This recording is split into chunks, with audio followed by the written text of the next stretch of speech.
Vamos abrir a nossa Bíblia, desde já, no livro de Colossenses, carta de Paulo à igreja em Colosso, capítulo de número 3.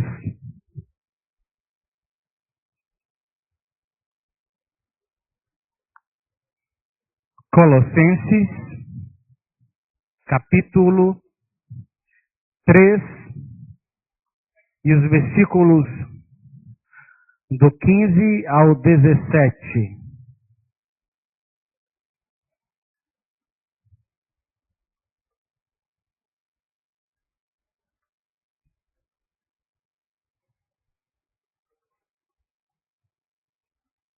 Amém? Assim diz a palavra do Todo-Poderoso. E a paz de Deus, para a qual vós também fostes chamados em um corpo, domine os vossos corações, e vocês sejam sempre agradecidos. A palavra de Cristo habite em vós abundantemente, em toda a sabedoria, ensinando-vos e demonstrando-vos uns aos outros com salmos, hinos e cânticos espirituais, cantando ao Senhor com toda a graça em vosso coração. E quando fizerdes qualquer coisa, por palavras ou por obras, fazei tudo em o nome do Senhor Jesus, dando por ele graças a Deus. Meu Deus e meu Pai, no nome de Jesus, teu Filho amado, nós engrandecemos e bendizemos o teu santo e glorioso nome. Pai amado, obrigado por cada vida que tem adentrado neste templo nesta noite. Obrigado por cada canção, por cada expressão de louvor, por cada ato que, Pai amado, se resume no culto ao Deus vivo e todo-poderoso. Obrigado, Senhor, porque a tua presença é notória neste lugar. E agora, Senhor, obrigado pela tua santa palavra que acabamos de ler, para a qual nós pedimos a revelação do teu Espírito para a edificação da igreja e para a glória do nome de Jesus. Nós oramos assim agradecidos no nome do teu Filho amado, Jesus Cristo. Amém. Glória a Deus. Meus irmãos, nós somos chamados para viver uma vida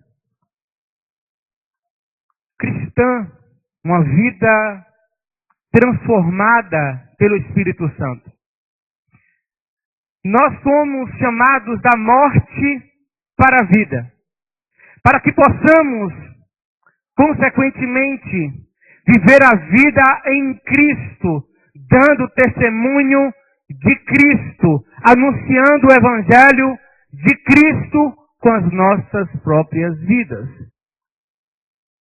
Paulo, escrevendo essa carta à igreja em Colosso, sobretudo nesse terceiro capítulo, Paulo vai trazer uma verdadeira exortação acerca da santidade, acerca da vida cristã, da vida entre os irmãos, mas sobretudo, Paulo vai trazer uma exortação da maneira como aqueles irmãos daquela comunidade deveriam viver não somente no âmbito familiar, ou não somente no âmbito igreja, mas também em toda a sociedade, pautando o seu relacionamento, o seu comportamento diante da sociedade, demonstrando que de fato, e se de fato, eles tinham ressuscitado com Cristo, se eles de fato estivessem vivendo a nova vida em Cristo, transformados, esvaziando-se das coisas desta vida,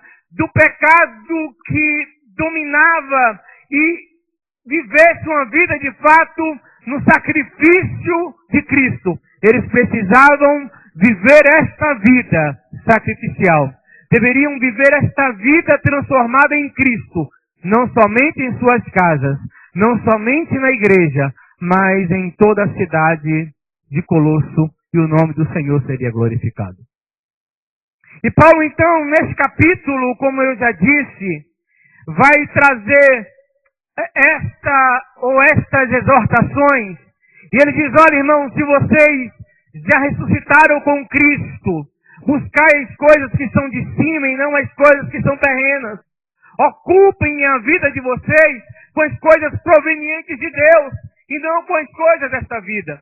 Que o foco da vida de vocês seja Cristo.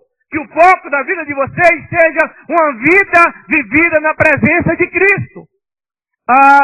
E ele então vai dizer que a maneira como devemos fazer isso é mortificando as nossas vontades, que são vis, que são passageiras, que são efêmeras, e que em nada nos edifica.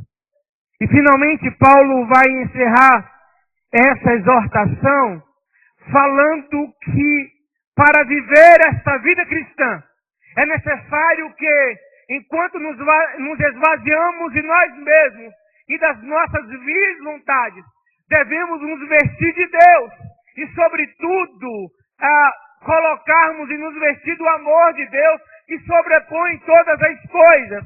E ele então vai encerrar essa exortação dizendo qual vai ser o efeito dessa vida cristã. Ele vai dizer justamente e como esta vida cristã vai ser demonstrada no lar, no trabalho e na sociedade. E o texto, os versículos que nós lemos, Paulo vai falar justamente do que acontece com aqueles que vivem, ou com aqueles que vivem essa vida cristã de uma maneira digna na presença de Deus, ajudados, auxiliados e transformados pelo Espírito Santo. E ele vai dizer nos versículos 13 a 15 o seguinte: suportando-vos uns aos outros e perdoando-vos uns aos outros. Se algum tiver queixa contra outro, assim como Cristo vos perdoou, assim também fazeis vós também.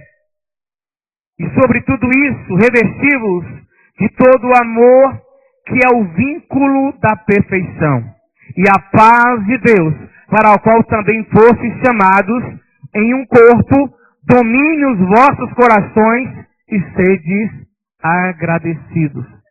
Então, o primeiro sintoma, o primeiro sinal de que nós estamos vivendo esta vida cristã de maneira digna, de maneira verdadeira, é que o que vai dominar os nossos corações é a paz de Deus.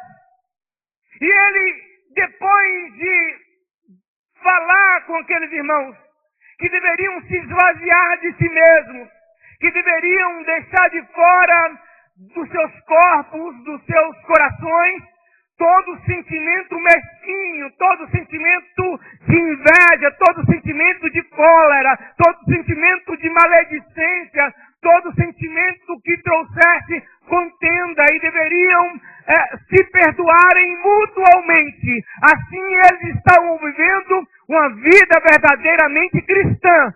E o sinal disso, o que testificaria que eles estavam vivendo dessa maneira, era a paz de Deus para a qual nós fomos chamados. E essa paz consiste justamente em que nos nossos relacionamentos, no nosso convívio um com o outro, nós aprendamos a lidar com as dificuldades uns dos outros, reconhecendo as nossas próprias falhas, reconhecendo as nossas próprias fraquezas e liberando perdão, deixando de acordo com o versículo de número 4 e 5 e seguir, mortificando em nós as vontades vis, mortificando em nós aquilo que nos leva a pecar, a dar vazão aos nossos sentimentos e mortificando os membros que estão sempre sujeitos ao pecado. E ele vai dizer isso, olha, e essas coisas são a prostituição, a avareza, a ira, a contenda, o ciúme, olha, a inveja. E vocês também já andaram nisso no outro tempo. Vocês já foram influenciados por isso. Mas agora eu desafio a vocês. Se de fato vocês já foram crucificados com Cristo, se vocês já foram sacrificados na cruz do Calvário, e que se Cristo morreu por vocês, se vocês reconhecem o sacrifício de Jesus na cruz, vocês precisam mortificar no corpo de vocês todas essas coisas e deixar de pensar nessas coisas mesquinhas, pensar em coisas que venham do alto, que venham de Deus, revestindo de Deus e da sua plenitude, e vocês então vão viver como eleitos e santos de Deus em suas entranháveis misericórdias. E vocês vão então liberar perdão, vocês vão agir corrigindo um ao outro, reconhecendo o pecado um do outro, ajudando um ao outro. E quando vocês viverem dessa forma, vocês sentirão uma paz que ninguém pode dar senão o Deus vivo e todo-poderoso. E ele diz justamente isso no versículo de número 15.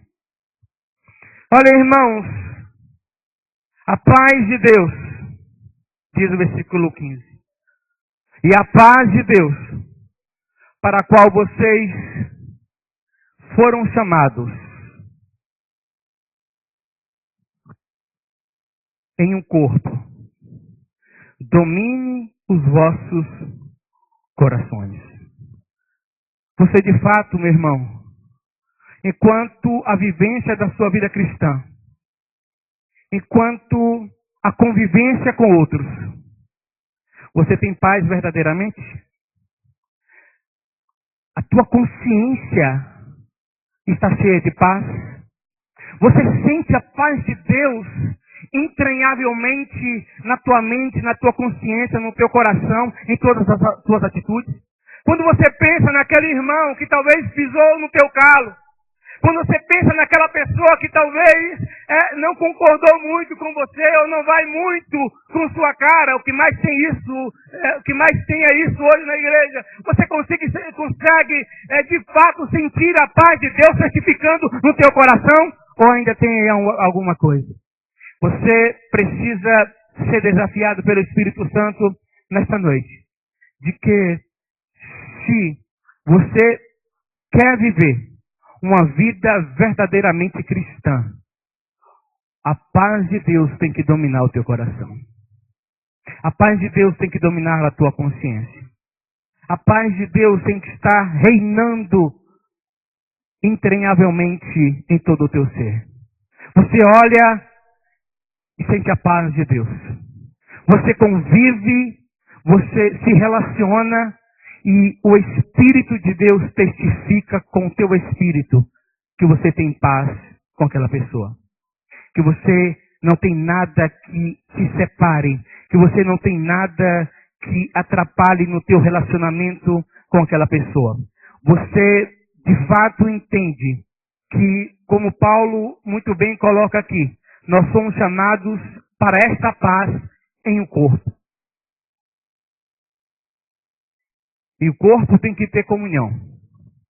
Sem comunhão, não tem paz. O Senhor diz em sua palavra, em Hebreus, segui a paz com todos e a santificação, sem a qual ninguém verá o Senhor. Mas outra coisa interessante nesse texto, como sinal desta vida cristã sendo vivida verdadeiramente, está no versículo de número 16, que diz assim: a palavra de Cristo habite em vós abundantemente em toda sabedoria, ensinando-vos e ademoestando-vos uns aos outros com salmos, com hinos, com louvor em vosso coração. E a palavra de Deus habite abundantemente nos vossos corações. Nós vivemos uma época em que pouco se vive a palavra de Deus. Nós estamos vivendo uma época que as pessoas, e Paulo muito bem falou dessa época escrevendo a Timóteo, que seguiriam tempos penosos, tempos difíceis, que as pessoas não suportariam a sã doutrina. Iriam eleger para si pessoas que lhe falassem, que lhe pregassem, que lhe anunciassem coisas que fossem maravilhosas aos seus ouvidos, que massageassem os seus egos. E nós, parece, o sentimento que nós temos é que Paulo parece que escreveu para nós e não para Timóteo. Porque nós vivemos esses tempos penosos em que as pessoas não estão dispostas mais a meditar na palavra, em estudar a palavra, em se aprofundar no conhecimento da palavra. Querem e preferem poções mágicas, preferem poções mágicas e crendices e explanações que massageiam o seu ego e que abram os céus e derramem sobre a sua vida toda a bênção financeira de multiplicação, e essas pessoas querem, se preocupam apenas justamente com as coisas que são terrenas. Aquilo que Paulo está condenando no início desse capítulo. Mas eu louvo a Deus, porque existe igreja, porque existem líderes, porque existem irmãos que ainda amam a simplicidade da palavra de Deus.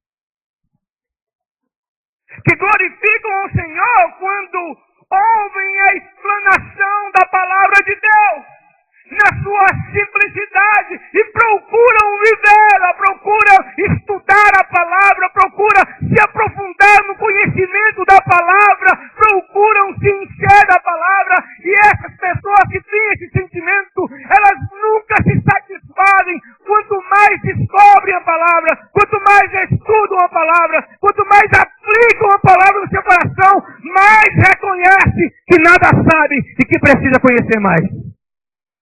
Nós precisamos viver um evangelho em que a palavra de Cristo reine abundantemente em nossos corações. Nós precisamos ter um sentimento pela palavra, tal como o salmista, que comparando com as riquezas, com o ouro, com a prata, diz que a palavra sobrepõe a todas essas coisas.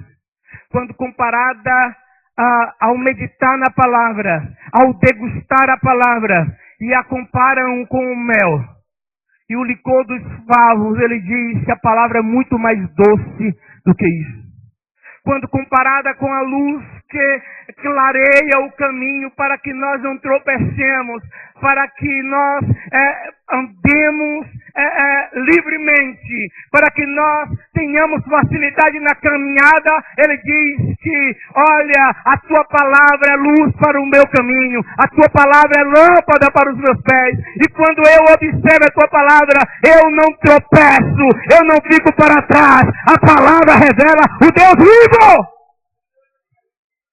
E Paulo diz exatamente isso. Quando nós vivemos a vida verdadeiramente cristã, diz: habite em vós abundantemente a palavra de Cristo. Habite em vós abundantemente. Nós poderíamos parafrasear a palavra da cruz. Que habite em vós abundantemente o conhecimento do Cristo revelado por Deus. O sacrifício dele na cruz do Calvário por você. E quanto mais a gente tem a revelação da palavra pelo Espírito de Deus, quanto mais a gente adquire a sabedoria e o ensinamento, mais a gente tem sede e vontade de conhecer a palavra de Deus e de servir a esse Deus tão vivo, tão maravilhoso e tão lindo. E Paulo diz: olha, irmãos, se vocês ressuscitaram realmente com Cristo, vocês devem buscar as coisas dos céus, as coisas do alto, as coisas de Deus, e a palavra de Deus habite em vós abundantemente. Como anda o teu relacionamento com a palavra do Deus vivo? A quem você tem dado crédito? A palavra ou as crendices que têm sido pregadas por aí? Tem pessoas que dão muito mais crédito a uma palavra de um pregador, de um profeta, do que a palavra de Deus. A palavra de Deus fala que ele deve fazer, como ele deve se comportar, e ele lê a palavra, ele ouve a palavra, mas se alguém não se levantar e não falar profeticamente, ele não dá crédito. Não tem valor para ele. Nós somos, eu vou sempre dizer, nós somos uma igreja renovada. Nós cremos nos dons espirituais. Nós cremos que Deus revela, que Deus fala, como a gente costuma pentecostalmente falar, Deus revela o oculto e o escondido. Eu creio em um Deus que fala profundamente. Eu creio em um Deus que usa alguém em profecia e essas coisas se cumprem porque Deus revela. Eu creio que Deus revela coisas que ninguém nem imagina e Deus traz à tona para mostrar que Ele conhece todas as coisas. Eu creio na evidência e na atualidade dos dons espirituais, mas nada disso pode estar acima da experiência com a palavra viva do Deus vivo e todo-poderoso. Porque quem revela, quem fala de todas essas manifestações do Espírito Santo é a palavra. E a palavra que nós devemos viver é a palavra de Cristo. É o Evangelho de Cristo. É Cristo na nossa vida. Aliás, João muito bem fala disso. No princípio era o verbo, no princípio era a palavra. E a palavra estava com Deus, e a palavra era Deus. Mas a palavra se encarnou. A palavra é Cristo, o Evangelho é Cristo. Nós precisamos viver Cristo, a palavra de Cristo. E devemos estar e deixar que ela reine abundantemente na nossa vida. E todas as demais coisas acontecerão naturalmente na nossa vida, à medida em que nós vivermos a palavra de Cristo. Quando a palavra reina abundantemente na minha vida, meus irmãos, se houver profecia, eu irei crer, acreditar, eu vou viver e Deus vai se cumprir. Se houver revelação, eu vou crer, eu vou viver e vai se cumprir aquilo que Deus falou. Mas se nada disso houver, se nada disso existir, eu irei ver e eu irei se cumprindo, porque a palavra já tem dito a meu respeito, ao seu respeito, a respeito da igreja, porque a palavra é Cristo. Tudo que Deus tinha que fazer por mim, por você, já fez. Entregou o seu filho na cruz do Calvário. E a gente ouve ainda frases do tipo, o melhor de Deus está por vir na sua vida. Não sabe não, já veio. Cristo já morreu na cruz do Calvário. O melhor de Deus, o melhor que Deus tinha que dar por você, Ele já deu. Já deu, já se manifestou. Foi Cristo. Tantas outras coisas acontecerão, mas não é o melhor de Deus. O melhor de Deus já aconteceu na sua vida. Já aconteceu. Por último, interessantíssimo, como vida cristã. A vida cristã verdadeira, de acordo com Paulo, é demonstrada como sinal na vida do cristão, na vida dos cristãos em Colosso e também nas nossas vidas.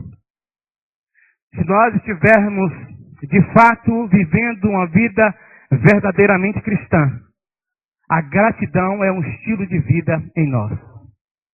Gratidão. E Paulo diz, olha irmãos, versículos 15 a 17, principalmente a parte B do 15, vou ler todo. A paz de Deus, pela qual também fostes chamados, em um corpo domine os vossos corações, e sedes agradecidos. Tenha um sentimento de gratidão. A palavra de Cristo habite abundantemente em vós, em toda sabedoria e ensinamento, ademoestando e ensinando-vos uns aos outros, com salmos, com hinos e cânticos espirituais, cantando ao Senhor com graça em vossos corações, gratidão nos vossos corações. E tudo quanto fizerdes em palavras ou em obras, tudo que vocês falarem ou fazerem no dia a dia de vocês, faça-o em o nome de Jesus Cristo, dando sempre graças a Ele por tudo a Deus. O que Paulo está resumindo aqui, depois, nos versículos 18 a seguir, até o versículo 1 do capítulo 4, ele vai falar de como deve se comportar o marido demonstrando uma vida cristã, a esposa, o filho, o empregado, o patrão. Mas o que Paulo está colocando aqui nesses versículos é: se de fato você já ressuscitou com Cristo, se de fato você quer viver uma vida verdadeiramente cristã, se de fato você quer demonstrar o teu comportamento transformado pelo Espírito Santo de Deus, seja uma vida cheia de gratidão. E agradeça a Deus por tudo, em palavras e em obras. A sua vida seja uma verdadeira gratidão em tudo que está dando certo na sua vida e em tudo que está dando errado. Porque nós temos a tendência de somente dar graças a Deus, somente ser grato a Deus por aquilo que deu certo. Esquecemos que muitas vezes as coisas não saem como nós esperamos. E mesmo assim, Deus continua sendo Deus. E o que é mais importante já aconteceu, a salvação da nossa alma. E nós temos motivos de sobra para ser gratos a Deus. Estávamos em um congresso de pastores a semana retrasada. E o pastor Hernandes Dias Lopes estava ministrando a nós, pastores. E em uma das suas ministrações ele contou algo sobre gratidão. Sobre agradecer e sobre milagre. Reconhecer o milagre de Deus na nossa vida. Ele conta então que um moço chega para o pai, ofegante, muito feliz, agradecido, e diz: pai, hoje eu vivi um milagre de Deus e eu quero agradecer, eu quero testemunhar para o Senhor o grande milagre de Deus, como gratidão do cuidado de Deus sobre a minha vida. E o pai diz: então conte para mim o milagre. E o filho então diz: olha, hoje eu peguei o cavalo e saí pelo campo. E o cavalo, em dado momento, se assustou e disparou comigo. E o cavalo galopava velozmente até que ele tropeçou em um pedaço de madeira e o cavalo saiu rolando e o cavalo por cima de mim. Pai, e nem o cavalo e nem eu tivemos nenhum arranhão, ninguém se machucou. Tanto eu e o cavalo saímos ilesos e eu poderia morrer, não somente pela velocidade, mas pelo peso do cavalo que rolou sobre mim, e eu não sofri nenhum arranhão. E o pai, glória a Deus, mas eu também sofri um milagre hoje. Eu sofri um milagre hoje, um grande livramento de Deus. Eu também sou muito grato a Deus. Como, pai? Eu também hoje saí com um cavalo. E o cavalo disparou comigo, muito veloz mesmo. E quanto mais eu tentava tomar as rédeas daquele cavalo disparava. Até que finalmente o cavalo chegou no lugar e ele parou. Nem o cavalo e nem eu caímos. Nada aconteceu. E por isso sou grato a Deus, porque nada aconteceu. Deus me livrou de um grande acidente. Moral da história, irmãos. Nós devemos ser gratos a Deus por tudo que acontece ou deixa de acontecer conosco. Deus está cuidando de nós, não é somente quando Ele está dando livramento lá naquele carro, não somente quando Ele deu livramento naquele acidente e você percebeu que foi somente um milagre de Deus. Mesmo quando você não está percebendo, Deus está cuidando de você. Mesmo quando você não está vendo, Deus está cuidando de você. Então nós devemos viver a vida com gratidão a Deus. Por tudo que acontece ou deixa de acontecer. E eu vou além. Por tudo que acontece de bom ou de ruim, Deus é digno de gratidão e de louvor. E o crente verdadeiramente cristão, ele tem esse sentimento de gratidão no seu coração. Ele vive para o louvor e para a glória de Deus.